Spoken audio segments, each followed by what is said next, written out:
Bienvenidos a Economía en Breve número 381 del 15 de septiembre del 2024. Esta semana vamos a comenzar de forma un poco diferente. Hubo un tiempo en el que creí que la economía era una ciencia exacta con las mejores herramientas para predecir el futuro comportamiento de sus variables más importantes. Todos nosotros tenemos la tendencia a creer que cuando ya encontramos explicaciones suficientemente buenas para lo que ocurre a nuestro alrededor, esas explicaciones son la verdad que se mantendrá todo el tiempo. ¿Alguna vez te has sentido con esa seguridad de que ahora sí entendiste de qué se trata el asunto al que te dedicas y ya dominas el tema y entonces ocurre un cambio profundo que te sacude y te lleva a terreno inexplorado y te requiere volver a aprender? Como ya se acumulan muchas primaveras en mi vida, así me ha pasado muchas veces. Por ejemplo, cuando ya dominaba el Excel versión Windows 7 y tenía un modelo macroeconómico que funcionaba muy bien, bastante automatizado y rápido, de repente Microsoft cambió radicalmente el Windows y el Excel y tuve que comenzar de nuevo muchos pasos atrás a aprender dónde estaban los comandos y a reconstruir mis hojas de cálculo. Como economista dedicado al análisis de la economía, me ha tocado estar en la primera fila de lo que ocurre porque he tenido que explicárselo a mis empleadores y he tratado de predecir lo que viene a continuación. Cuando la inflación en México, por ejemplo, logró estabilizarse por debajo del 4% en el 2005, pensé que ahora sí como país habíamos aprendido la lección de lo que se requiere para tener estabilidad macroeconómica, estabilidad de precios, luego de 10 años de tomar decisiones consistentes, duras y disciplinadas en política fiscal y monetaria. Pues estas últimas semanas les confieso que me han generado una gran pesadumbre al ver que como país pues no aprendimos las lecciones y estamos regresando muchos años a los errores que nos costaron más de una década de crecimiento, desarrollo y bienestar. Es como si de pronto nos cambiaran el Excel actual por el que fuera su antecesor, el Lotus 123, que seguramente muchos pues no tienen idea de lo que estoy hablando. Y por cierto, ese programa Lotus 123 era de los 90s y lo que está pasando en México nos está llevando a los años 70. Decía el gran dramaturgo irlandés George Bernard Shaw que aprendemos de la experiencia, que los hombres no aprenden nada de la experiencia.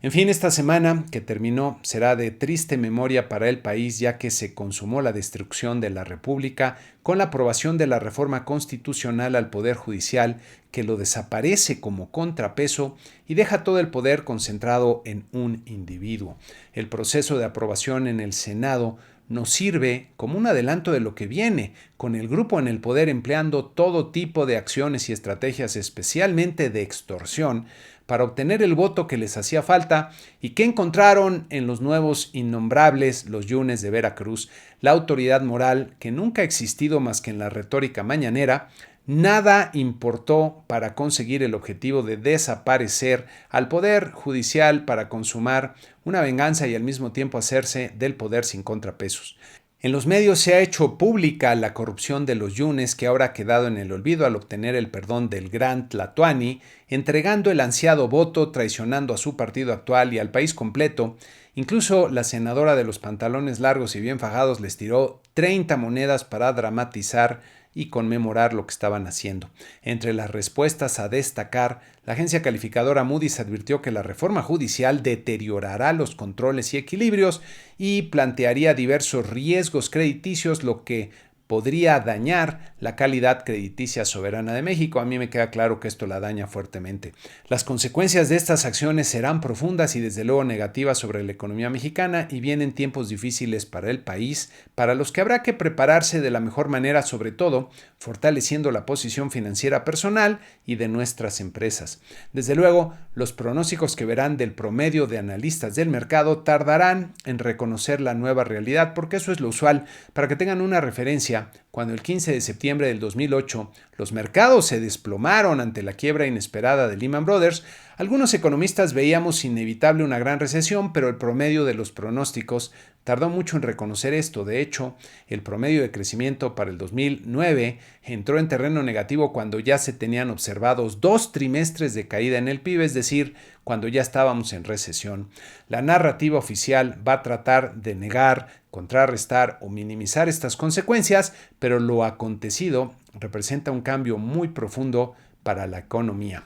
En esta lámina pueden ver el marco macroeconómico de mediano plazo de Economía en Breve de un servidor, del que destacaría sobre todo la caída del crecimiento del PIB para el 2025 a casi cero y a niveles por debajo del potencial que se estimaba anteriormente, cercano al 2%. Todavía queda por ver si una vez que tome formalmente el poder el 1 de octubre, Claudia Sheinbaum comienza a tomar decisiones que se apeguen un poco más a la racionalidad económica, pero esto parece a la luz de lo acontecido hasta el momento, solo wishful thinking, es decir, pensamiento ilusionado. Ya estaremos comentando más adelante en otros programas estos pronósticos. Regresando al entorno político, esta semana estalló la violencia en Culiacán, al parecer con los cárteles del narcotráfico peleando el territorio luego de la captura del Mayo Zambada, que esta semana fue trasladado a la Corte de Nueva York, donde será juzgado y se declaró inocente.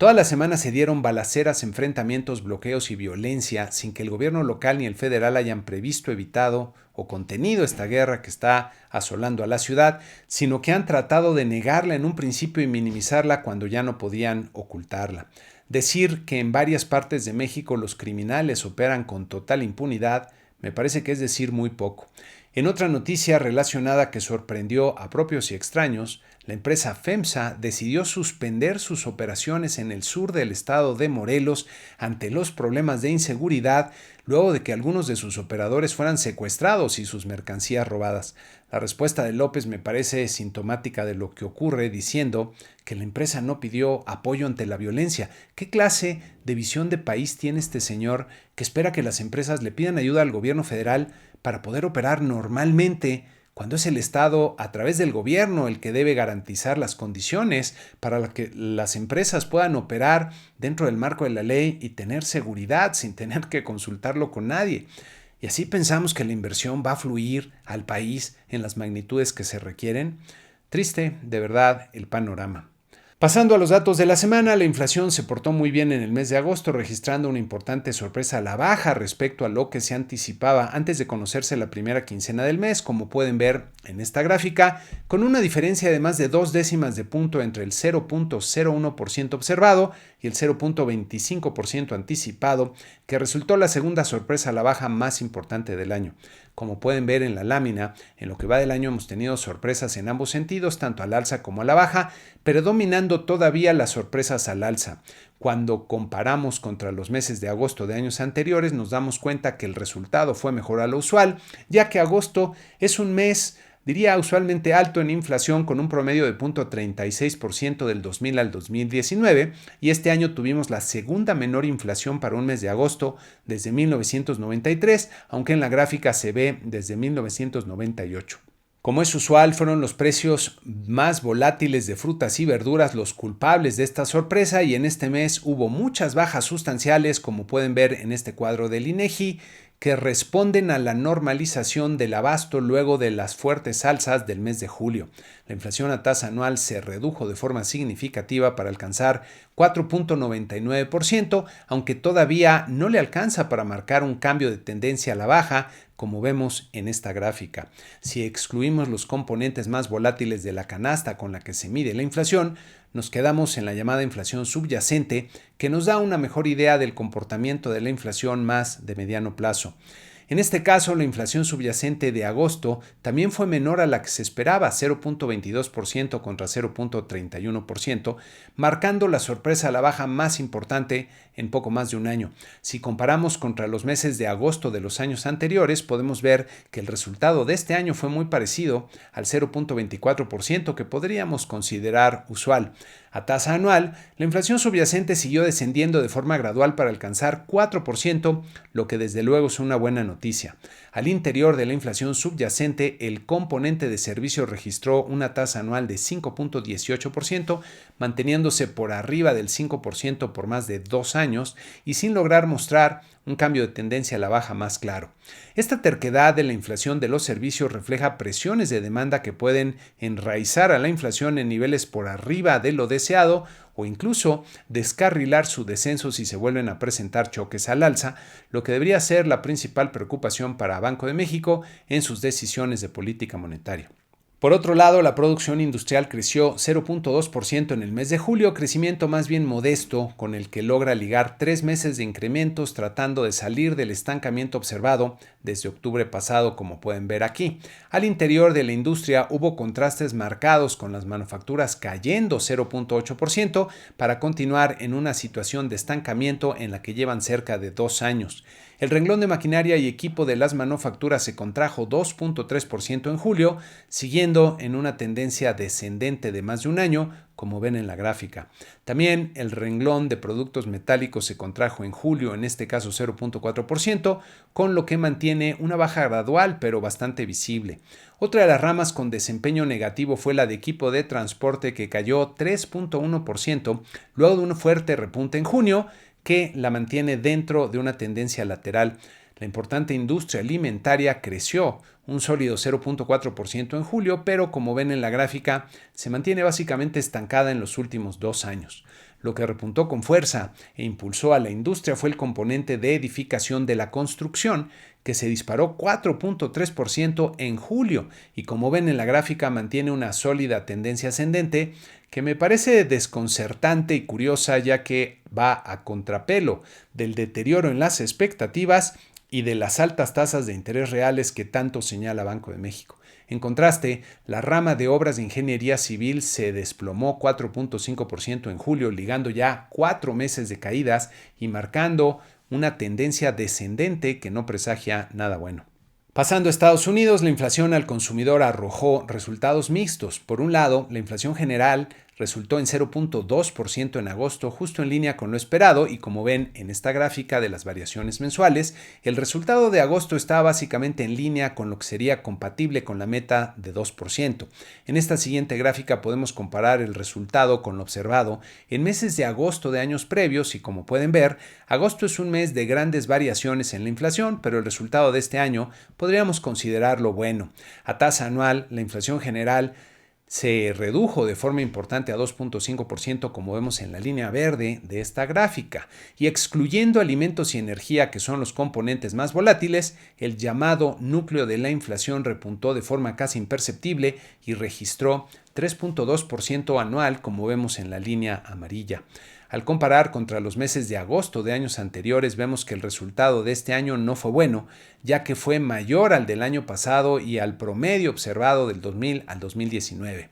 En esta siguiente gráfica de las variaciones mensuales podemos ver que el repunte de la inflación core, el núcleo, en agosto, lo sacó del rango compatible con una inflación anual del 2%. Con estos resultados, me parece que la Reserva Federal sí recortará su tasa de interés la semana que viene, pero en 25 puntos base, para actuar con mayor cautela, aunque hay muchos inversionistas y analistas que le apuestan a un recorte de 50 puntos base. Me da la impresión de que la inflación aún no está controlada al 100% y podría darnos una sorpresa desagradable en Estados Unidos, así que hará bien la Reserva Federal en tener mucha cautela, sobre todo con su comunicado y sus mensajes. Por otro lado, esta semana se dio el debate entre los candidatos a la presidencia, que estuvo muy interesante, con Kamala Harris demostrando una mayor capacidad, aunque Trump la atacó de diversas formas que pueden resonar entre sus bases. Pero la pregunta es ver si el impacto será significativo sobre los indecisos. Harris trató de enfocar lo que hará con sus políticas para beneficiar a los ciudadanos